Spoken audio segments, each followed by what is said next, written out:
Rasulullah salamun alaik ya rafi'a syani wa daraji ya Rasulullah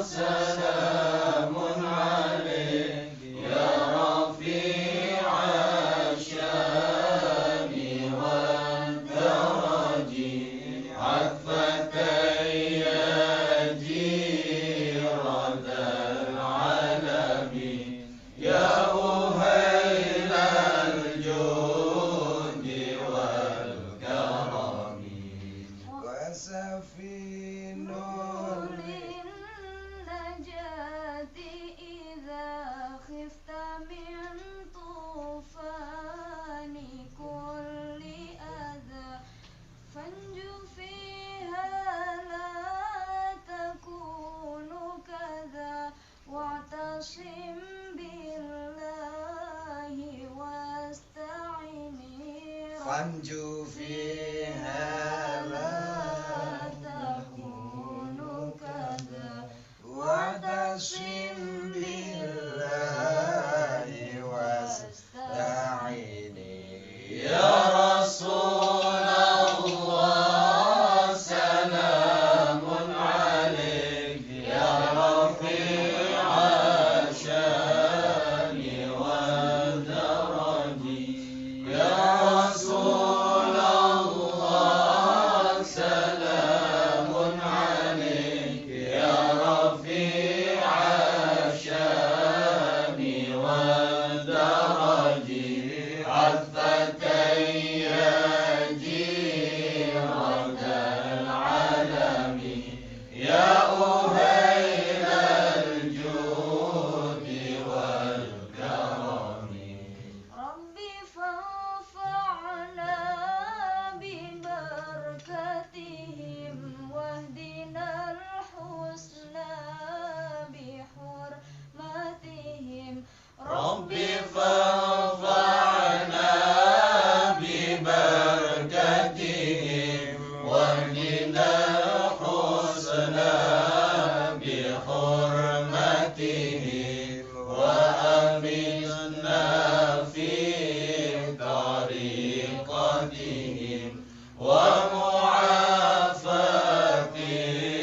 من الفتن يا رسول الله سلام عليك يا رفيع الشان والدرج يا رسول الله سلام عليك يا رفيع الشان والدرج عطفة يا جيرة العالمين يا أهيل الجود والكرم Assalamualaikum warahmatullahi wabarakatuh. Waalaikumsalam warahmatullahi wabarakatuh. Teman-teman semua, saudara-saudara semua, sebangsa, setanah air, juga semanusia.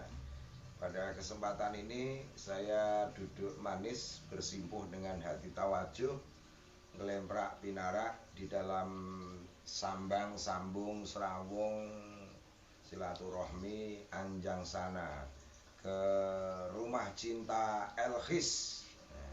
Rumah ini saya sering kesini dan sudah tidak terhitung, dan saya merasakan bahwa rumah ini rumah yang diberkahi.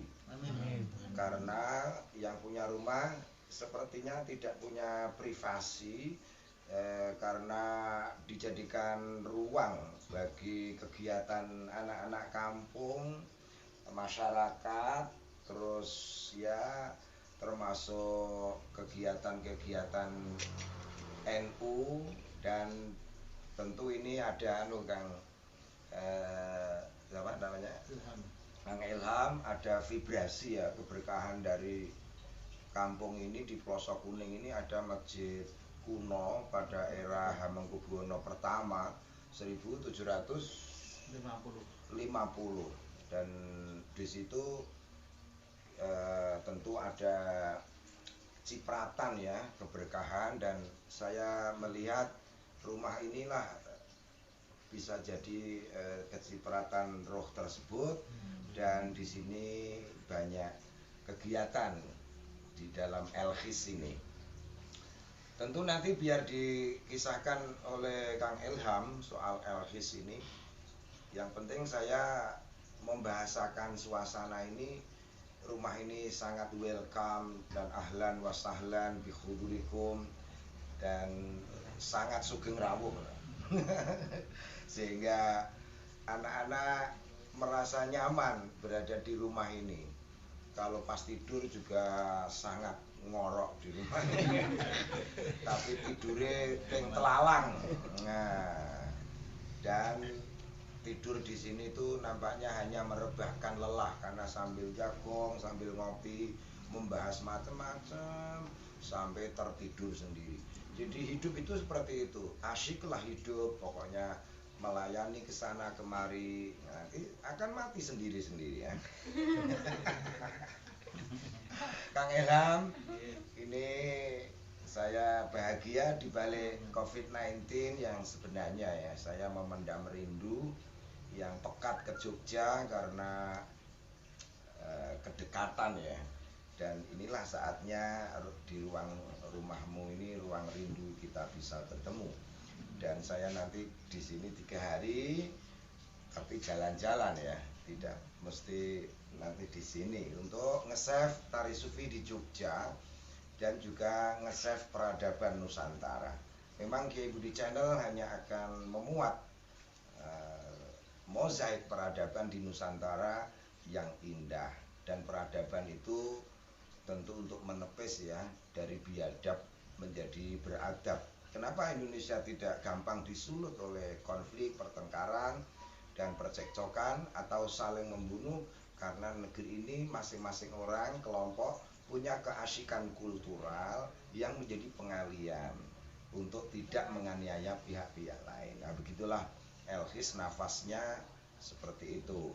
Jadi monggo Kang Ilham diterangkan pernik-pernik yang ada di Elhis gitu, macem-macem. Monggo. Terima kasih Kang Budi yang telah menyempatkan waktunya berkunjung di basecamp Elhis ini. Sejarahnya Elhis itu sangat panjang sekali, yaitu berdiri sekitar 15-16 tahun yang lalu. Kalau pasnya sekitar 2005 ya. Itu dulu masih kecil-kecil, mungkin sekitar kelas 4 SD, 5 SD. Nah, sekarang udah alhamdulillah udah ada yang bekerja, ada yang kuliah, ada yang SMA, dan ini udah ada regenerasi beberapa generasi ya. Anak yang meninggal. Yang menikah kebetulan belum ada. Itu dari dulu kita sebenarnya ya cuma kumpul-kumpul aja, duduk meja, akhirnya terus kita bisa membeli alat terbang dan lain-lainnya. Itu dari patungan-patungan ya, siapa yang mau membantu dikirimkan, dan alhamdulillah mempunyai terbang dulu pertama 4 ya, cuma 4 sama bas itu bas deng satu gitu. Karena sekarang udah berkembang menjadi banyak alatnya, dan Elhis itu tidak hanya berkecimpung dalam bedroh, artinya berkembang di tahun sekitar 2016 itu telah berdiri Gambus Elhis. Itu sekitar 4 tahun yang lalu. Alhamdulillah sekarang sudah yang melalang buana, baik di Yogyakarta, Jawa Tengah, kemudian di Jawa Timur, dan sampai dunia. Soalnya dilebok ke YouTube. Dan alhamdulillah dengan berkat bertemu dengan Abah Budi, ternyata Elhis juga mempunyai tari sufinya ya, yang sekitar 2 tahun yang lalu tari sufi Elhis telah ada ya, karena ada bimbingan dari Abah Budi, dan mudah-mudahan menjadikan barokah dari bimbingan Abah Budi, menjadikan Elhis tari sufinya, gambusnya, dan hadrohnya semakin maju. Dan intinya istiqomah, dan kita bisa berkumpul untuk bersolawat bersama, mengagungkan nama-nama Allah dan Rasulullah Muhammad SAW, karena kita hanya menginginkan mahabbah dan mudah-mudahan mendapatkan syafaat dari Rasulullah Muhammad SAW. Allahumma amin. Itu Bah.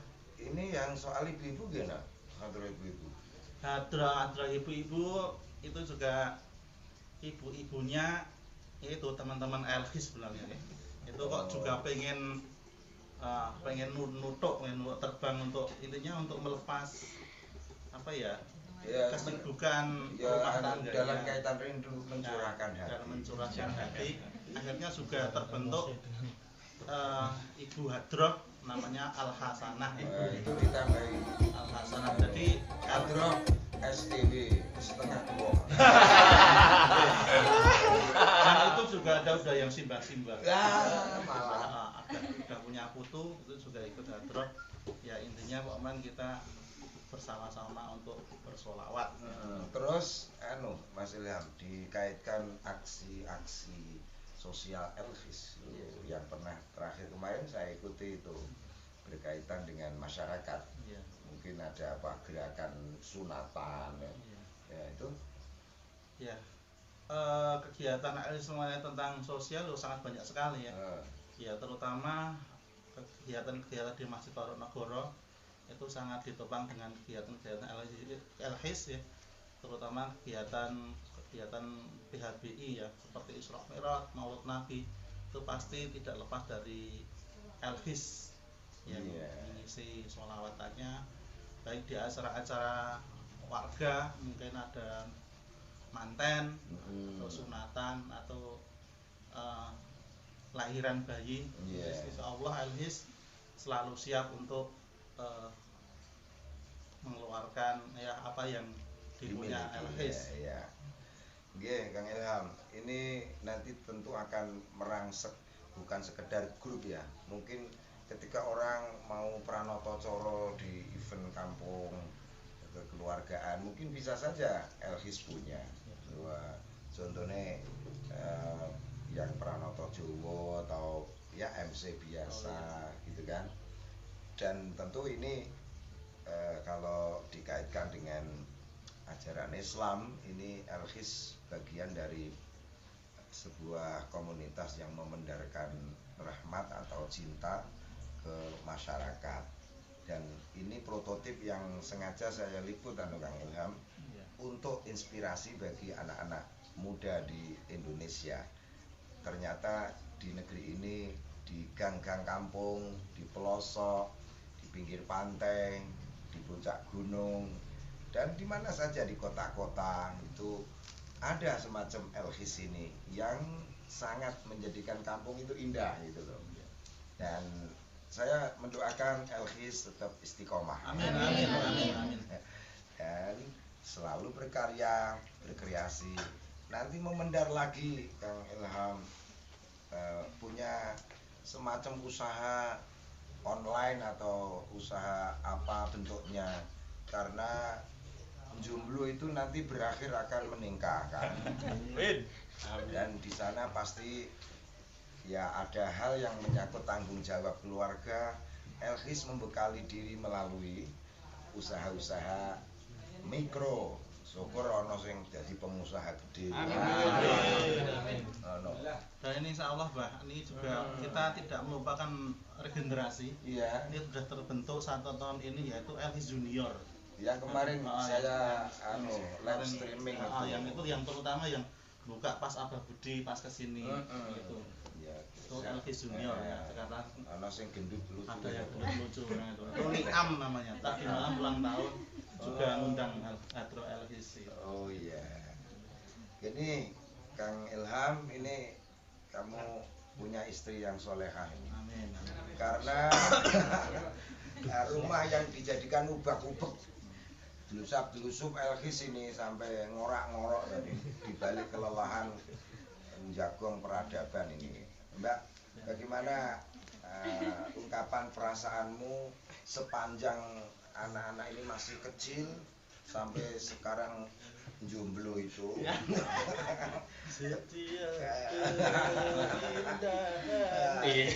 Bagaimana ini Jenengan ungkapkan perasaan ya. Kami sangat senang, Pak. Iya. Anak-anak ini main ke sini, jadi rumah ini jadi ramai. Terus semoga kekompakan ini bisa istiqomah sampai besok menikah pun main ke sini. Wow, tepuk tangan ini. Aduh. Iya. Kadang saya dibalik keharuan dalam memandang kebahagiaan, tapi yang terselip kesedihan karena soal jomblo itu tadi. Ketuanya Elvis.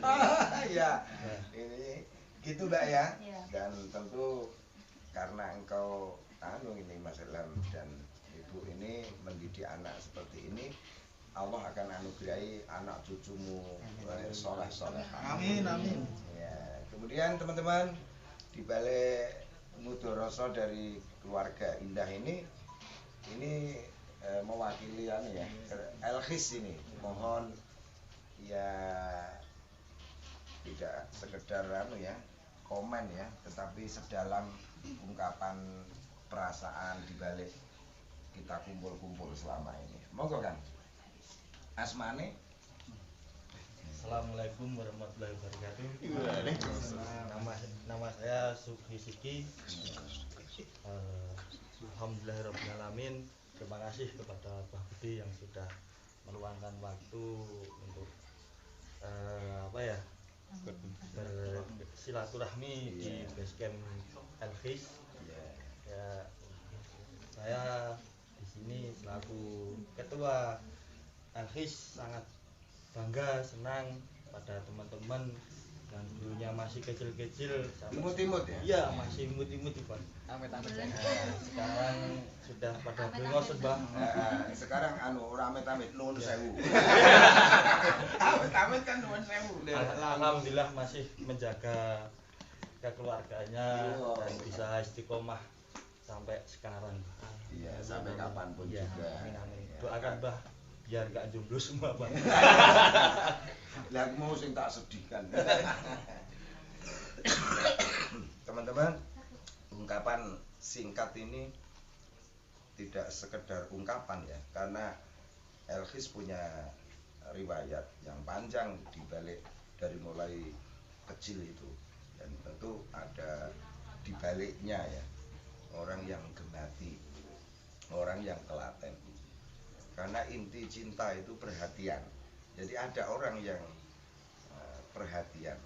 Kuncinya di situ. Seperti Kang Ilham sama Ibu ini menjadi kunci ya. Setiap kampung seandainya ada satu saja lah orang seperti Kang Ilham sama Ibu ini, tentu kampung ada ruang untuk kita jadikan persaudaraan, kebersamaan, kemudian berkeluh kesah dalam perjalanan itu, sehingga sebagaimana Elkhis ini teman-teman bisa kita hadirkan di kampung kita masing-masing. Dan tentu tadi saya tegaskan, Elkhis menjadi inspirasi bagi kita semua untuk tidak terlalu berkata-kata ya, karena ini basecamp dari banyak hal. Kita selingi vokal dari Elkhis ya, nanti kita jawab bareng-bareng. Oh ya, sambil menunggu bisik-bisik sholawat apa.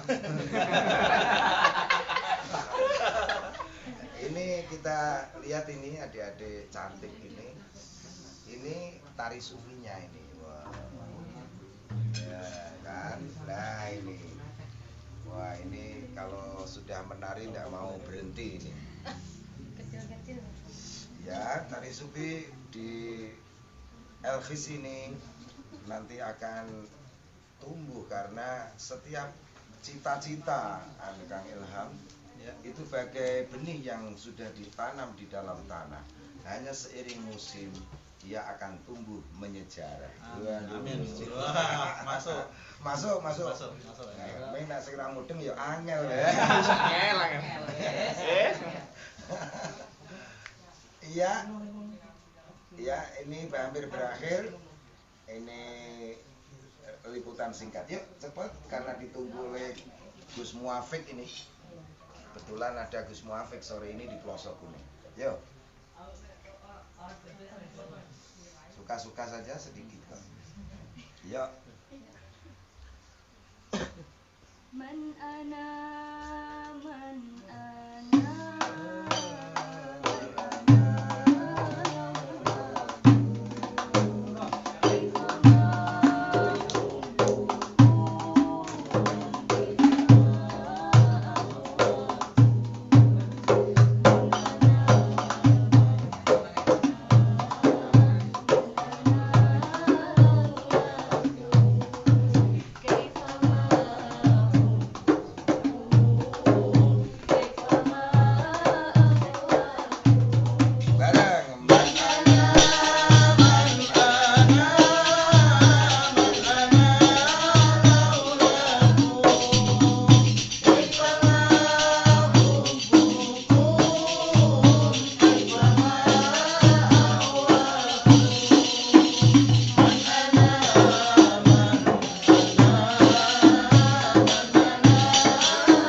sayup-sayup ini di Masjid Pelosok Kuning yang antik itu, yang melegenda ya.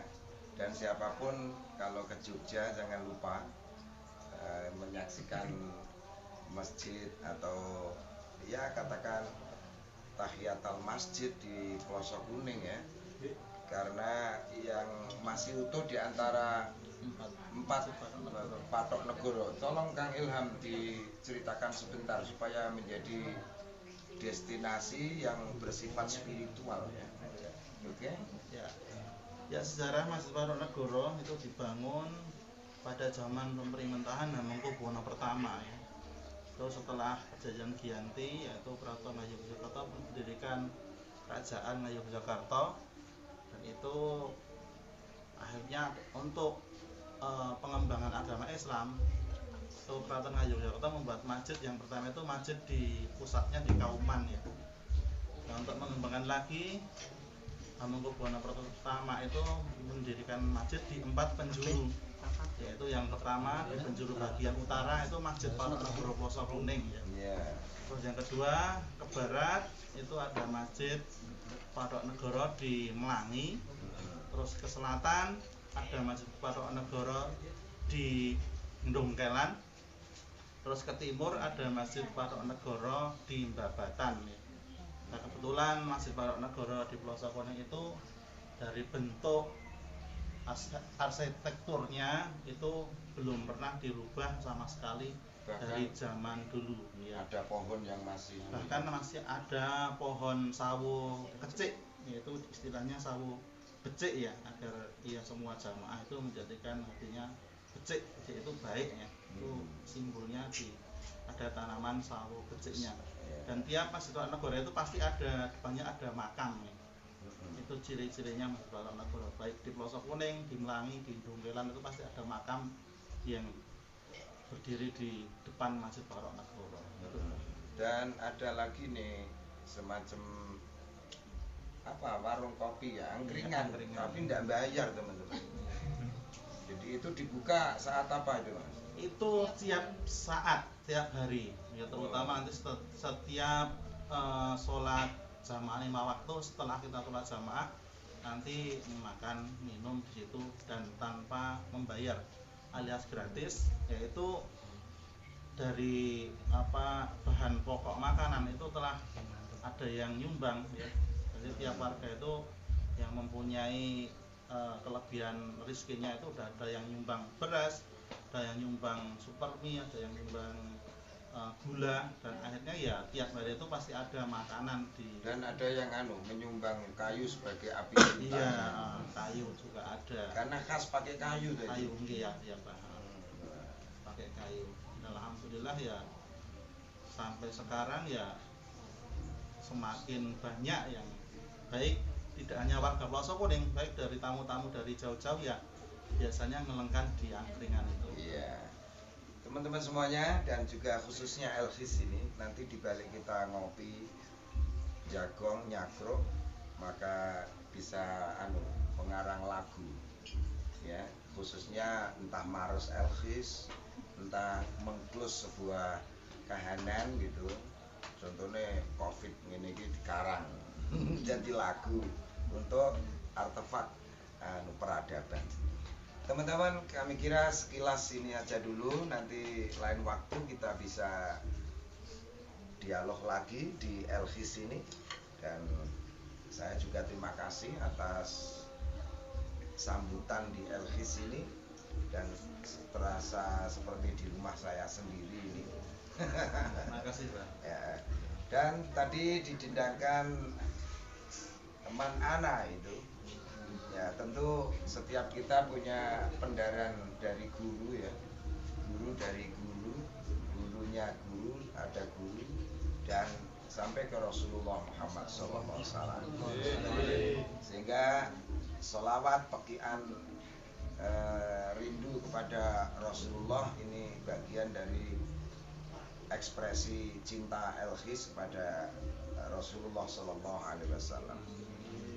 Seandainya Man Ana itu dikaitkan dengan sejarah Syekh Maulana Rumi, karena ada tari sufi, Maulana Rumi itu kehilangan guru saja itu dicari ke berbagai negara, ditangisi, karena sepertinya dia begitu melihat matahari itu tenggelam, dan matahari itu ketika tenggelam dia didera malam itu sebagai pekat rindu.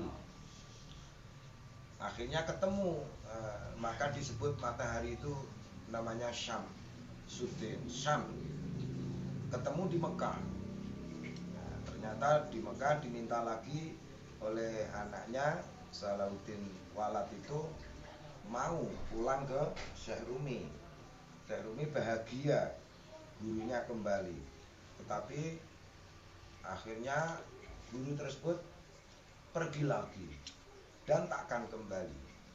Sepertinya Syamsuddin Tabriz mempersilahkan Syekh Rumi jangan terpaku kepada Syamsuddin itu. Syamsuddin memandang Syekh Rumi cukup untuk dilepas dan mandiri. Tapi ketika dilepas, rindu itu masih menggema. Maka Syekh Rumi berputar-putar berhari-hari, berminggu-minggu, berbulan-bulan, bertahun, sekali waktu memutar. Kemudian begitu dia muter gitu, dia bersyair. Bersyair pertama dia melambangkan dirinya sebuah seruling yang berwajah coklat sebagai bentuk orang didera kangen, dan gema suling itu dipahami sepertinya membahasakan rindu kepada gurunya itu. Nah, syair yang dikarang oleh Syekh Rumi itu tidak sedikit. Syekh Rumi bukan penulis puisi, tapi pendendang yang spontan. Ada berapa teman-teman? Ada 25.000 syair yang diungkap secara spontan oleh Syekh Maulana Rumi. Dan dunia tahu bahwa ketika Islam itu terpecah belah dalam dialektika teologi Jabariyah, Qadariyah, Mu'tazilah, dan macam-macam, Islam yang dibangun utuh oleh Rasulullah pecah belah. Dan pecah belah oleh Syekh Rumi dirangkum dalam cinta. Jangan lari dari keluasan ke kesempitan, tetapi yang namanya bagian harus dirangkum menjadi satu, dan itulah adonan cinta yang disuguhkan oleh Syekh Rumi di dalam lintasan sejarah Islam. Saya sendiri ketika melihat anak-anak menari sufi di dusun, di pelosok, kadang ya di trotoar, di lapangan, kadang jeblok, saya teringat ketika orang mau menyaksikan whirling dervish di Turki. Dunia harus terbang ke Turki, dan sampai di Turki kami ilham, orang harus membayar tiket, kemudian menanti, dan di sana disuguhkan whirling dervish dalam waktu yang singkat. Tetapi di negeri ini, atas rahmat Allah, atas syafaat Rasulullah juga, khususnya Syekh Maulana Rumi, tari sufi bisa dilihat langsung oleh rakyat di desa, di dusun, di kampung, di mana-mana, dengan tingkat waktu yang lama dan gratis. Saya melihat ungkapan tari sufi adalah kegembiraan atas Rasulullah SAW. Dan negeri inilah selayaknya ini anak-anak menari sufi. Karena apa? Negeri ini muslim terbesar, peziarah terbanyak dunia, penghafal Quran terbanyak dunia. Juga negerinya di berbagai sudut. Di sana ada orang memegangkan sholawat seperti Elvis. Dan Syekh Hisham Kabani bilang sebagai penutup dialog ini, saya suka dua tempat di dunia ini. Pertama, Mekah Madinah karena Rasulullah di sana. Yang kedua, saya sangat suka ke Indonesia karena Indonesia banyak majelis yang di sana selawat digemakan. Aku melihat Indonesia itu bagai bintang gemintang yang mengitari purnama. Artinya cahaya selawat itu mengitari purnama sebagai badrun, sebagai sosok Rasulullah Muhammad SAW. Teruslah Elvis bergerak, dan teruslah anak-anak muda ini bergerak, dan Indonesia secara alamiah, natural, dan kultural akan mandiri rakyatnya. Sehingga kalau ada kabar buruk, iya, saya juga tidak menepis kemungkinan. Karena Syekh Rumi bilang, pergilah kemana yang kira-kira kejahatan itu tidak ada. Pasti ada di sana. Tetapi nokta hitam seperti itu, kata Syekh Rumi, itu hanya kesempurnaan Tuhan dalam melukis semesta raya. Tetapi lihatlah warna lain di dalam bingkai lukisan itu. Sebagaimana kita jangan suka melihat keburukan orang, karena lihatlah keseluruhannya. juga yang terakhir saya menyatakan dari puisi Rumi, matahari tidak pernah menyapa malam. Malam itu hanya bayangan yang memenuhi matahari. Jadilah pecinta yang tidak pernah sempat melihat keburukan orang lain. Teruslah berkarya, persembahkan hatimu kepada setiap hati. Ya, Syekh Rumi bilang, jangan cari makamku di kuburan, carilah pusaraku di hati manusia.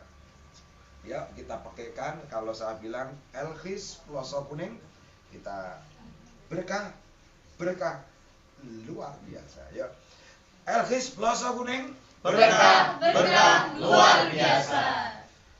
Dan saya I love you, saya doakan kepada Elkhis, ya. Dan Allahumma sugih ini, sugih karya, sugih duit, sugih kocok, sugih ilmu ya, dan semangat, ya semangat.